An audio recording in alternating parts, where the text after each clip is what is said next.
जारी है। और इस बीच रुक करेंगे अगली बड़ी खबर का, जहां यूपी में भीषण सर्दी का सितम। सहारनपुर से नोएडा तक शीत लहर का अलर्ट जारी है। तो 12 से 14 जनवरी तक कई जिलों में घने कोहरे का अलर्ट है। तो ठंड के चलते स्कूलों में छुट्टियां बढ़ाई गई हैं। तो उत्तर भारत में ठंड का प्रकोप, कई जिले घने कोहरे और शीतलहर की चपेट में बने हुए हैं। उत्तर प्रदेश में कई जिलों में न्यूनतम तापमान 5 डिग्री से नीचे दर्ज किया जा रहा है। हालांकि पिछले दिनों कुछ जिलों में दिन में धूप भी खिली रही, लेकिन ठंडी हवाएं लोगों को परेशान कर रही हैं। आईएमडी ने 17 जिलों में शीतलहर का येलो और ऑरेंज अलर्ट जारी किया है। तो वहीं 40 से ज्यादा जिलों में घने कोहरे की चेतावनी जारी की गई है। तो 12 से 14 जनवरी तक जिलों में अलर्ट जारी किया गया है। ठंड को लेकर उत्तर प्रदेश में प्रचंड ठंड है। तो कोहरे और ठंड का डबल अटैक देखने को मिल रहा है, जहां उत्तर प्रदेश में भी कई जिले ऐसे हैं जहां पर 5 से नीचे तापमान दर्ज किया गया है। और लगातार इस भीषण ठंड में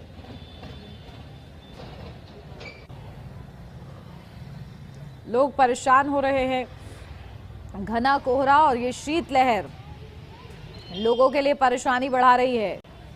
तो बुजुर्गों और बच्चों को सावधानी बरतने की खास सलाह दी जा रही है। और इस बीच पूरे उत्तर भारत में देखिए ठंड का प्रचंड असर यहां पर देखने को मिल रहा है। और चलिए अपडेट लेते हैं, हमारे संवाददाता हमारे साथ जुड़ गए जसविंदर सिंह दिल्ली से हमारे साथ जुड़ गए, प्रवीण कुमार गाजियाबाद से हमारे साथ जुड़ गए। सबसे पहले जसविंदर, आपके पास आ रही हूँ, दिल्ली का क्या तापमान आज का दर्ज किया जा रहा है और किस तरीके से चेतावनी मौसम विभाग की ओर से जारी की गई है? जी, आपको बताएं, जैसे ही पहाड़ी इलाकों में बर्फबारी हुई तो मैदानी इलाकों में ठंड का कहर जारी हो गया। और आपको बताएं, दिल्ली के अंदर इस समय 3 डिग्री तापमान दिया गया था, लेकिन इस समय का जो आपको तापमान बता दें 6 डिग्री सेल्सियस तापमान है।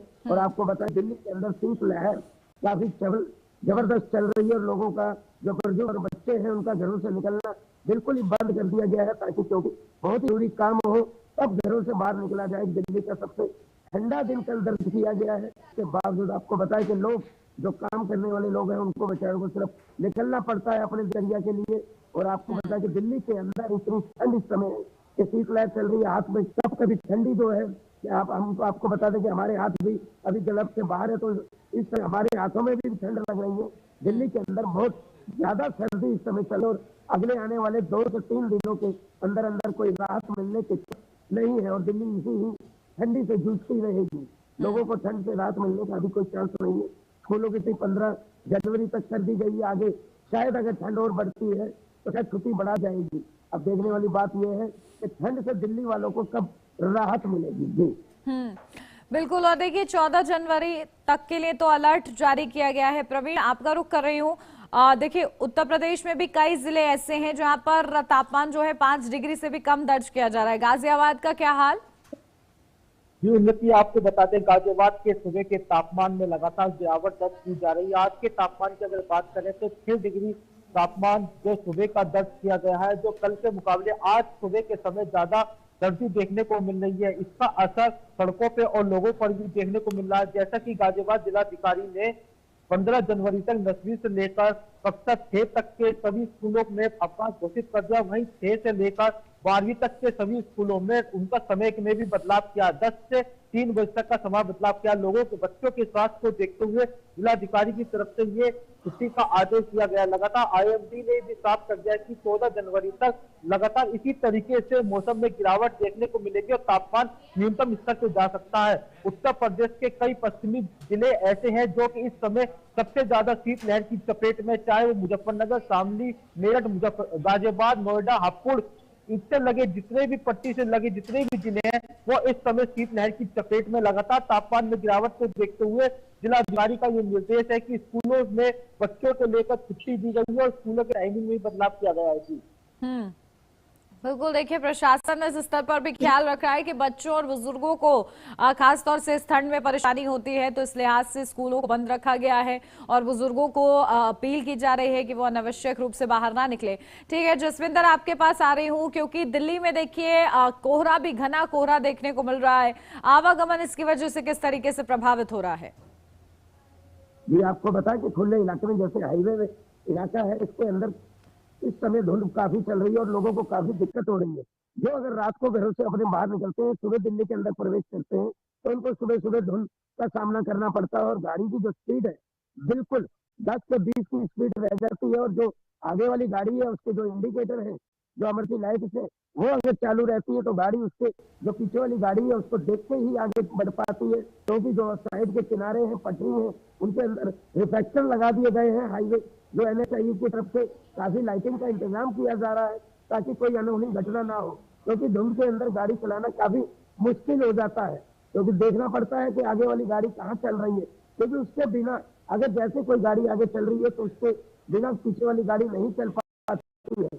आसपास के जो ढाबे हैं उनके ऊपर भी काफी लाइटिंग का इंतजाम किया गया है। अगर कोई गाड़ी खराब होती है और साइड में लगाई जाती है तो तुरंत उस गाड़ी को हटा के बिल्कुल साइड में कर दिया जाए ताकि कोई अनहोनी घटना ना हो। जी बिल्कुल। और प्रवीण, देखिए गाजियाबाद में किस तरीके से अलर्टनेस देखने को मिल रही है, लोग जागरूक हैं कि नहीं, क्योंकि कोहरा इतना ज्यादा है, ऐसे में हादसे कम से कम हो, इसको लेकर प्रशासन कितना जागरूक, लोग कितने जागरूक? जो आपको बताते हैं, प्रशासन की तरफ से लगातार जो है लोगों को जागरूक किया जा रहा है। जगह जगह अनाउंसमेंट के साथ साथ पोस्टर की ट्रैफिक पुलिस की तरफ से लगाए जा रहे हैं, उसमें तमाम ऐसे निर्देश लिखे गए ताकि दुर्घटनाओं से बचाया जा सके। प्रशासन की तैयारियों की बात करें तो जो सड़क किनारे जो गड्ढे होते हैं उनको भी भरा जा रहा है, क्योंकि कोहरे के अंदर वो सड़कों पे गड्ढे नहीं दिखाई देते, जिस वजह से दुर्घटना की संभावना बढ़ जाती है। इसको देखते हुए प्रशासन ने निर्देश किए कि जहां सड़क पे गड्ढे दिखाई दे रहे हैं उनको भरा जाए ताकि दुर्घटना से रोका जा सके। कोहरे के समय विजिबिलिटी बहुत ही कम हो जाती है और वाहनों की स्पीड भी एक लिमिट तय करते हुए प्रशासन की तरफ से निर्देश है कि कोहरे में फोग लाइट और पार्किंग लाइट, अन्य ऐसी चीजों का यूज, रिफ्लेक्टर का भी यूज करें जिससे कि दुर्घटना से बच सके। प्रशासन लगातार जो बस स्टैंड है, टेम्पू स्टैंड है, अन्य ऐसे स्थान जहाँ सार्वजनिक वाहन ज्यादा चलते हैं वहां पर पोस्टर लगाकर लोगों को जागरूक किया जा रहा है और लोगों को सलाह दी जा रही है कि आने वाले टाइम पे लगातार जो कोहरा में विजिबिलिटी और भी कम होगी, जिसकी वजह से लोगों को परेशानी बढ़ सकती है। लोगों प्रशासन की तरफ सभी हिदायत दी जा रही है कि अपने वाहनों की स्पीड की सीमा कम रखें, जैसे कि ट्रैफिक डीसीपी ने निर्देश दिया था कि हाईवे और एक्सप्रेस वे पे वाहनों की स्पीड को लेकर उन्होंने एक निर्देश दिया था कि 60 किलोमीटर प्रति घंटा भारी वाहनों की, हल्के वाहनों की 80 किलोमीटर प्रति घंटा कर दी गई थी। प्रशासन इस तरीके की मॉनिटरिंग भी, सीसीटीवी लगे हुए जो हाईवे पे उनसे मॉनिटरिंग कर रहा है। लगातार ट्रैफिक पुलिस जो है उनकी भी अतिरिक्त संख्या सड़कों पे बढ़ाई गई है और प्रशासन की तरफ से भी और अन्य जो लोगों को इन दुर्घटनाओं से बचा सके उनकी तैयारी में जुटा हुआ है। बिल्कुल, देखिए प्रशासनिक स्तर पर इंतजाम नजर आ रहे हैं। दिल्ली के क्या हाल है जसविंदर, दिल्ली में किस तरीके से प्रशासन मुस्तैद है और इंतजाम कर रहा है खास तौर से रैन बसेरे वालों के लिए, और ये सुनिश्चित कैसे हो रहा है कि खुले में कोई भी ना सोए? ये आपको बताएं, सरकार की तरफ से रैन बसेरों के अंदर पूरी तरह से इंतजाम किया गया है ताकि कोई भी व्यक्ति रात के समय में सड़कों पर ना सोता हुआ मिले। हर रैन बसेरे के अंदर गर्म पानी का इंतजाम किया गया है, हीटर का इंतजाम किया गया है, डबल कंबल वहां पर दिए जा रहे हैं। पूरे रैन बसेरों के अंदर इस समय पूरी तरह से इंतजाम कर दिया गया है ताकि किसी भी व्यक्ति को ठंड की वजह से कोई भी नुकसान ना हो। दिल्ली के अंदर सरकार की तरफ से इस समय पूरी तरह से इंतजाम किया गया है, ठंडी से हर व्यक्ति को बचाने की कोशिश की गई है और निर्देश जारी किए गए हैं अगर बहुत ही जरूरी काम हो तो सुबह के वक्त अपने घरों से बाहर निकले। आपको बताएं कि दिल्ली के अंदर 9 बजे के बाद धूप तो जरूर निकलती है लेकिन लोगों को उससे राहत नहीं मिलती, क्योंकि शीतलहर जारी रहती है, ठंडी हवा चालू रहती है, जिस वजह से लोगों को धूप तो थोड़ी बहुत जरूर मिलती है लेकिन ठंड से राहत मिलती हुई नजर नहीं आती। जी बिल्कुल। और अभी तो देखिए 14 जनवरी तक के लिए वैसे भी ठंड का अलर्ट जो है मौसम विभाग की ओर से जारी किया है। ठीक है, आप दोनों का बहुत शुक्रिया मौसम की अपडेट हमारे दर्शकों तक पहुंचाने के लिए। और बढ़े आगे, प्रधानमंत्री नरेंद्र